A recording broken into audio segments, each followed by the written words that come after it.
Hello and welcome to ResolveSH matter number 1002. My name is Robert Velasco. I'm the story owner for this matter, and I'm presenting this video as factual storytelling under the principles of ResolveSH Movement. Everybody knows what SH stands for. I just want to resolve SH. So, as a general rule, ResolveSH matters are intended to be about 3 minutes in duration. The goal is not to present every fact, every document, and every argument. The goal is to identify the key facts, key dates, and key questions that need to be resolved. The identified respondents in this matter are Drone Strategic Partners, Jason Sewer, CEO of Drone Strategic Partners, Rodriguez Law Group, and attorneys Patricia Rodriguez and Rasmussen. I encourage all respondents to tell their side of the story through the ResolveSH platform or any other public forum they choose. Truth requires ownership. Today I want to discuss how the virtual reality brokering agreement came into existence. I'm not asking anyone to take my side. I'm simply telling my true and factual story. The story begins in Phoenix, Arizona. Jason Sewer and I were recently introduced to each other by a dear childhood friend of mine. Jason owned a company called Drone Strategic Partners. At that time, I was evaluating drone technologies and security solutions to help protect United States critical infrastructure and address many arising security threats to our country. We met for lunch in Phoenix and continued communication afterwards. Later in 2024, Jason called me with a business idea. He wanted to launch an active shooter training business through Drone Strategic Partners. Now, his vision was to provide the training in a traditional auditorium style environment. I told Jason that I thought active shooter training was extremely important and badly needed. However, I told him, bringing firearms and AK-47s into a corporate environment and attempting to recreate active shooter situations would be difficult, expensive, and in many cases impossible. I simply proposed and suggested a different approach. I suggested delivering the training through virtual reality immersive training. Jason immediately liked the idea. He then asked me what the cost would be, and I explained that creating custom virtual reality active training or active shooter training from scratch would likely cost about $250,000 and take about 12 months to write, produce, and deploy. I also explained to him that I had previously completed a similar project for a large corporation that I was consulting for. That conversation led to another idea. Rather than spending 12 months creating new content, I contacted the Northern California company that had the original developed and ready virtual reality content. And because of my previous working relationship with them, I asked whether they would be willing to license their existing content to Jason Sewer and Drone Strategic Partners. They agreed. That was based on the previous relationship I had with them. I then called Jason back and shared the good news. I explained that he could obtain the content immediately rather than waiting approximately 12 months for the custom solution to be developed. Jason's first response was, "So it's free." I laughed and said, "No, it's not free." I told him that I would be willing to enter into a brokering fee agreement, but he would receive the solution immediately versus waiting 12 months for development. He agreed. A short time later, I called him back and asked whether the agreement would be funded by him individually or by him and his business partners. And I continued by saying, if it's with your business partners, the price would remain $250,000 for the brokering agreement. Not much different than a real estate brokering agreement. But I also told him that if it were just him and Drone Strategic Partners alone funding the opportunity, I was willing to reduce the fee to $150,000. Jason accepted that offer and told me the agreement would be with Drone Strategic Partners.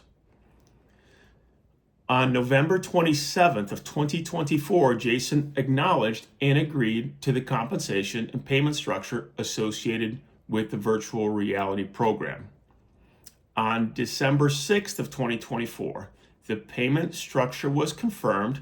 The agreement called for $25,000 due December 30th, $25,000 due on January 31st of 2025, and additional payments thereafter. On December 11th, 2024, the virtual reality brokering agreement was formally executed between SIP Global Ventures, my company, and Drone Strategic Partners. At that point, I believed we had a valid agreement. On December 11th, I received the first payment of $25,000. That payment is significant because although the agreement had been signed by Drone Strategic Partners, the wire transfer came from attorney and individual Patricia Rodriguez. On December 23rd, Jason was provided with the virtual reality content, and on January 2nd, I issued invoice number 1106, again, invoice 1106 for the second payment of $25,000.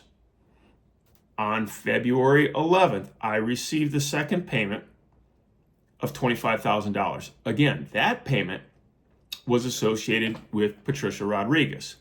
Those two payments reinforced my belief that the agreement was accepted, valid, and being performed. They also became important later when evaluating additional business transactions involving Jason Sewer, Drone Strategic Partners, Patricia Rodriguez, and the Rodriguez Law Group. I want to restate, those two payments became important later when evaluating additional business transactions involving Jason Sewer, Drone Strategic Partners, Patricia Rodriguez, and the Rodriguez Law Group. As I sit here today, my position is straightforward. The completed obligations associated with the virtual reality agreement, I completed those. The agreement was executed, the content was made available, two payments were received. Even though the agreement was with Drone Strategic Partners, they were paid for and received by payments made by Patricia Rodriguez. I believe a substantial balance remains unpaid. Before closing, I would like to summarize this matter using the ResolveSH Timeline. Again, timeline and sequential events are important. So here's the ResolveSH Timeline. November 27th of 2024, compensation and payment structure were acknowledged. December 6th, 2024, the payment structure was confirmed. December 11th, 2024, the virtual reality brokering agreement was executed. December 17th, the first payment was received and paid for by Patricia Rodriguez. January 2nd, issued the invoice number 1106, and on February 11th, the second payment of $25,000 was received, and it was paid for by Patricia Rodriguez. So my ResolveSH open questions are: did the parties enter into a valid virtual reality agreement? Number two, did I complete my obligations under the agreement? Number three, were all payment obligations under the agreement fulfilled?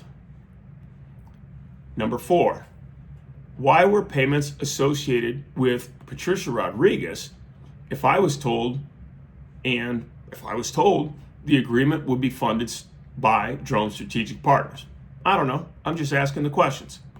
So the respondents are invited to provide corrections, additions, clarifications, documents, or their own timeline. It doesn't matter to me. I'm telling my story. Truth requires ownership. I've told my truths, but I welcome the respondents to provide theirs. This concludes ResolveSH Matter number 1002. If you found value in this matter, please click like. If you disagree, you can click dislike. Please keep your comments respectful and focused on facts, truthful evidence, and resolution. If you believe more people should have an opportunity to tell their stories and pursue meaningful resolution, please share this matter with others.